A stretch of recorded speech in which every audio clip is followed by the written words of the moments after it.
Ideas are the currency of success. Never underestimate, never undervalue the potential of a seemingly small, simple idea to make a profound difference in your organization. A felt marker, a simple felt marker, has ended up saving lives of patients all over the world.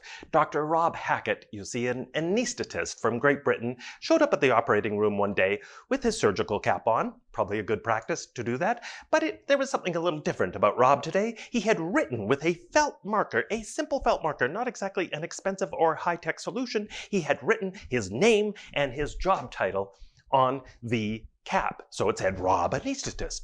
Now, the first few times he showed up for operations with this, his colleagues, let's face it, they laughed at him. They mocked him a little, ridiculed him, until the idea caught on and until they realized we are saving lives here.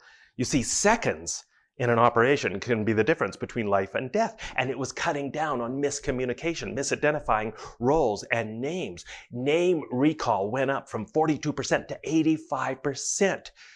People doing the checklist, medical staff doing the proper checklist with role and names went up through the roof. Patients loved it because they found it more reassuring to see everybody's names on the surgical caps.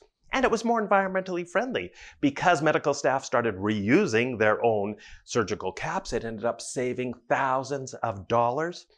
And then they issued a challenge that went around the world for all medical staff to take up this very simple idea. It went viral under the hashtag #TheaterCapChallenge. Talk about a simple, low-cost, low-tech idea making a huge, profound difference, maybe even saving lives. When we talk about ideas being the currency of success, let's keep the perspective that we're not just talking about those huge, massive, breakthrough, paradigm-shifting, transformative, game-changing, world-changing, disruptive ideas that are going to shake up your entire industry. More often than not, we're talking about just those simple, small ideas that make a difference. We're talking about those ideas based on that continuous improvement mindset. So those 1% ideas to improve your culture, those 1% ideas to grow your business, those 1% ideas to cut your costs. And remember the power of small ideas. It may seem like a small cost saving, this idea, but when you multiply it across all of your offices, and if you're international around the world, those small ideas can transform into tens of thousands, hundreds of thousands, millions of dollars. It happens all the time. Or conversely, a simple idea that makes you a little bit more money, that earns you a little bit more revenue when applied across your entire organization can add up to enormous, enormous dollars. We're talking about those small 1-inch ideas, going the extra inch ideas with your customer service. We're talking about ideas to streamline processes and improve bureaucracy in just simple, small ways. So do not, as I said, underestimate the value and the importance of small, simple ideas. Inspiring workplace cultures. Remember that ideas are the currency of success, and you need, as a culture leader, to create an environment on your team, in your organization, that is an incubator for ideas of all shapes and sizes.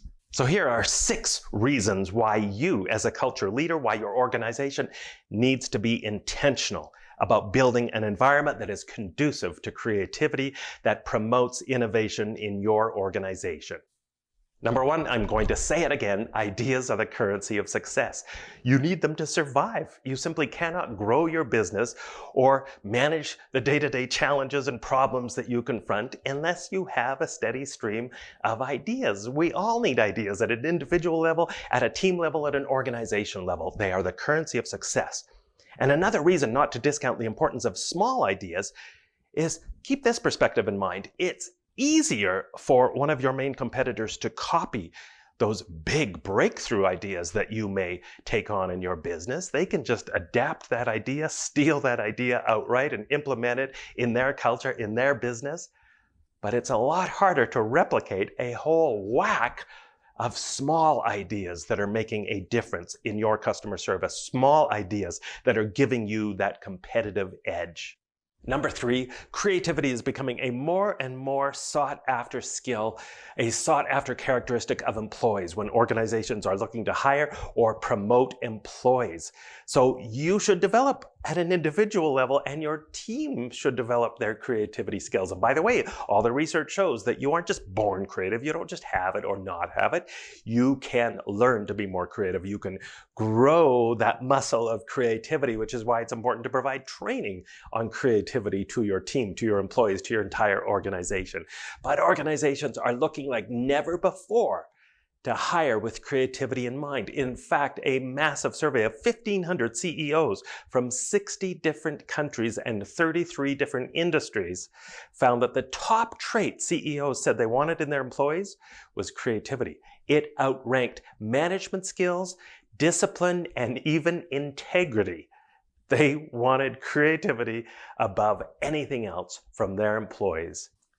Number 4, explicitly giving your employees permission to be creative and asking your employees for ideas and asking them to be creative drives curiosity about your business. And you want to drive curiosity about your organization because employees develop a sense of ownership, a sense of accountability if they become more curious about your business. And there's a chicken and egg relationship here. When they become more curious about your organization, chances are they will start to ask more questions and they will see and come up with more ideas. And conversely, the more you ask them to be creative, the more curious they will become. So they feed off each other, curiosity and creativity. Number 5, it's highly motivating to be creative. There's been experiments done where people get paid to be more creative on all sorts of different projects, and some of the experiments show that that will sometimes backfire, that there is such an intrinsic motivator, an internal motivator in most people that drives our desire to be creative, that putting an external motivator on it, like money or pressure, will backfire sometimes. It's just that powerful a motivational influence. And surveys suggest that some people will choose less pay if they are allowed more creative freedom in another job. So it really, really is motivating to create a creative environment because, again, it gives employees a sense of ownership. It gives them a connection in their jobs. It makes them part of the conversation.